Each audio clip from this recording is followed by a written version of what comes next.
So Ruth Bader Ginsburg is on the way out. Yeah, she's gonna die. Soon. We already heard about the thing where she fell and broke some ribs recently, but apparently she also has lung cancer, and she's 85 years old, and she works way too hard. She's not gonna make it. She's not gonna probably survive for the next 2 years. You know, Trump is probably going to be able to appoint another Supreme Court justice before 2020. The likelihood that she's going to be able to serve up until 2020 is very slim, according to me. Hey everybody, it's Prince of Queens, and mainly I am just going to be advertising my live stream, The Gaytriarchy, which will be on this channel at 4 p.m. Pacific Standard Time. I will be having my friends Matthew C. on. He should not be flaking this week because last week he wasn't really prepared, but this week he's going to be there. And also Melissa Carley, both transgender YouTubers that I know, or transsexual, or whatever. I don't really know. I know that Melissa identifies as transsexual. I'm not sure how Matthew identifies. Both have undergone treatment for being trans, and we're going to be talking about various different things. So I just want to talk a little bit about Ruth Bader Ginsburg. I don't like her being on the Supreme Court. I really don't. I think that she is, what's the best way to say this? I don't think that she started out with a Messiah complex.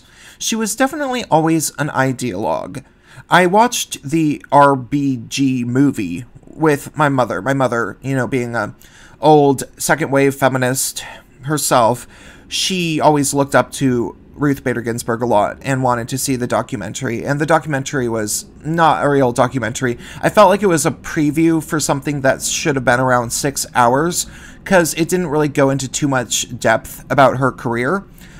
It highlighted the cases that she won with a pretty heavy margin. You know, the cases where she did really well in her early career and everybody agreed that she was changing things for the better, and that, you know, some of the gender laws were discriminatory against women and that they should have been changed. But she did this because she very clearly had a chip on her shoulder about being a woman. You see, Ruth Bader Ginsburg was raised by a single mother, and then her mother died when she was like 17, and somehow she managed to put herself through law school at one of the best universities, you know, like an Ivy League university, maybe Yale or something.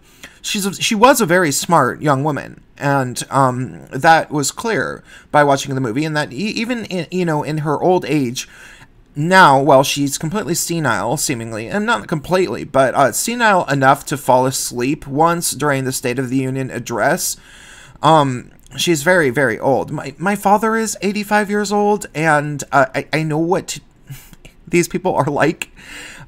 So, yeah, she was very, very smart, but by the time she even started bringing court cases up to the Supreme Court, it was pretty clear that she was an ideologue, that she was a feminist. And just if you actually go through the audio of her maybe opening statement about her first case, I'm not going to dig it up, but you can look it up, or it's in the movie RBG.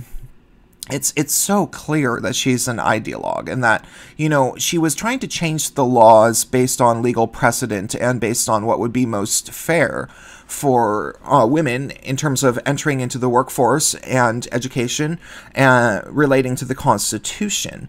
But she sounded like a big old feminist. And then she toned it down, and the first case, she didn't actually manage to have it pass in the Supreme Court. She won the case, but she didn't win it by wide enough of a margin for it to be ratified into the law, to become legal precedent for our federal government. She didn't win it enough, but she technically won. It's just how the Supreme Court works. But then the next 4 or 5 cases, I believe she ended up winning. And it seemed almost to me, based on how she presented them, as if she sort of rolled the feminism back, and started just actually being a real lawyer, not pushing the gender ideology into everything. And then she managed to win because she stuck by the laws. And there were laws that were things that it was probably, a male could argue these same laws at the time, and they passed and they changed. Fine, whatever. Well, it wasn't until she got onto the Supreme Court that she kind of went south, in my opinion.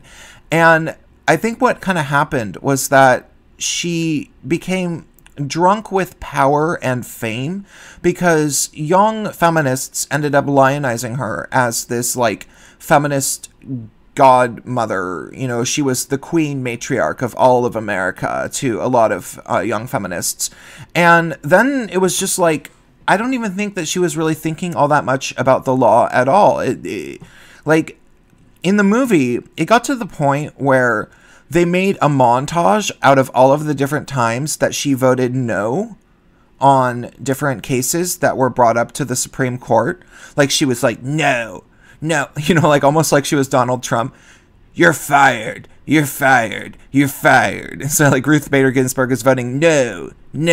I say no. Like she's this crotchety old woman. And they acted like it was funny and cute in the movie. They even made a joke out of the fact that she fell asleep during the State of the Union address. And so, and it was this very weird, I actually felt really sorry for the woman because she has grandchildren and she spends time with them and they obviously love her a whole bunch, but she also feels very committed to serving on the Supreme Court. And man, I see these quote unquote friends of mine, people on Facebook who are so committed to, leftist politics, so committed to feminism and so just vehemently against Trump for no real reason besides what the corporate media tells them to be. And they just think that Ruth Bader Ginsburg needs to stay on the Supreme Court. They do not care about her health. And seemingly the majority of people don't. Like, they've all convinced her that she's this superwoman. And I do literally say that. Like, they Photoshop pictures of her head onto Wonder Woman's body. Like, she's this 85-year-old Wonder Woman who's battling to keep America safe from the icky mean men because she's an Amazon or something. And it's like, no, she's a senile old lady that is working herself to death who should spend more time with her family. And the thing is, because of the fact that she's senile, I don't even think that she's in her right head. And I think that she's really just sort of voting in whichever way her adoring feminist fans want her to. That's really what it looked like. Like, she no longer even has her head in the game. She's just like, well, they want me here. They want me here really bad. And they want me here because I'm supposed to stop the patriarchy. And so I'm going to vote no on everything that a man brings up. And then they're like, oh, wait, we like this man. He's a feminist. Oh, sorry. I'll vote yes. Oops.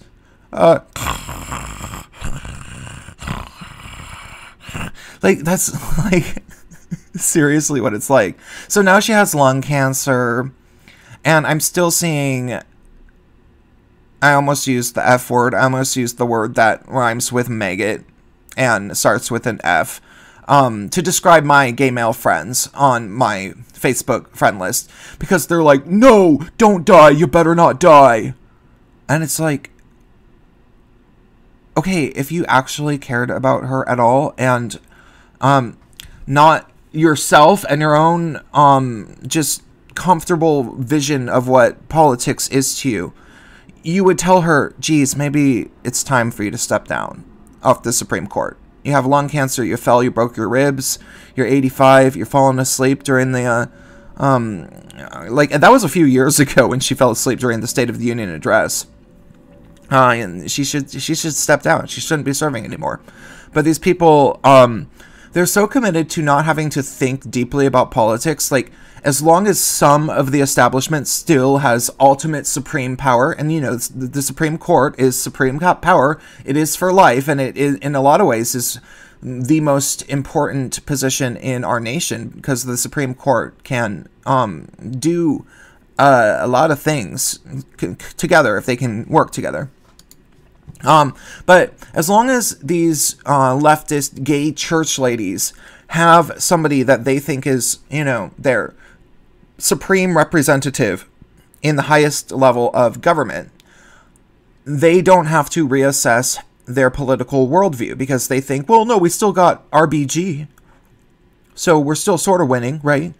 Right? And it's like, at what cost?